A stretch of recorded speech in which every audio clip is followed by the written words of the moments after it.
సహోదరి సహోదరుడా, ఈరోజు నువ్వు ఏమైతే కావాలని కోరుకుంటున్నావో, ఏదైతే లేదు అని చెప్పి బాధపడుతున్నావో ఒక్కసారి ఆలోచించు. ఈరోజు నువ్వు కలిగి ఉన్న దాని మీద కంప్లైంట్ చేస్తున్నావు కదా. ఏం ఉద్యోగం, చచ్చిపోతా నీ ఉద్యోగం చేయలేక అంటున్నావే. లేని వాళ్ళు చాలామంది ఉన్నారే. కొంతమంది తల్లులు పిల్లల్ని పెంచలేక కనుక ఇలాంటి నీకు అన్నాను, పనికి మన పిల్లలు చచ్చే నువ్వు అరిచేస్తున్నావు, కేకలేస్తావు నీ పిల్లల మీద. కానీ అదే పిల్లలు కావాలని చెప్పి కలలు కన్నేవాళ్ళు, కన్నీళ్లు కార్చేవాళ్ళు కోకొల్లలుగా ఈ భూమి మీద ఉన్నారు. ఒక్క పిల్లోడు పుట్టినా చాలు అని చెప్పి ఏడ్చేవాళ్ళు చాలామంది ఉన్నారు. నీకు 3 పిల్లల్ని ఇస్తే ఏడుస్తున్నావు నువ్వు.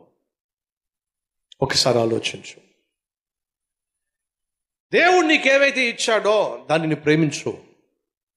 ఉద్యోగమే కావచ్చు, కుటుంబమే కావచ్చు, బిడ్డలే కావచ్చు, సంఘమే కావచ్చు, వ్యాపారమే కావచ్చు, బాధ్యతే కావచ్చు. దేవుడు నీకేమి ఇచ్చాడో దాన్ని నువ్వు ప్రేమించు.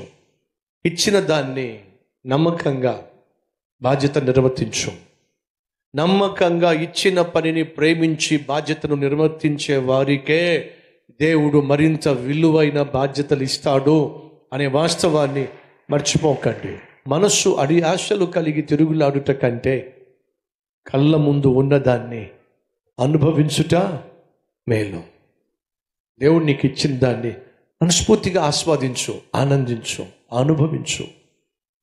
అంతేగాని ఆశలు కలిగి ఉండి ఆనందాన్ని పోగొట్టుకొని అగౌరవించటం కంటే కలిగి ఉన్న దాన్ని బట్టి తృప్తి కలిగి సంతోషంగా జీవించు.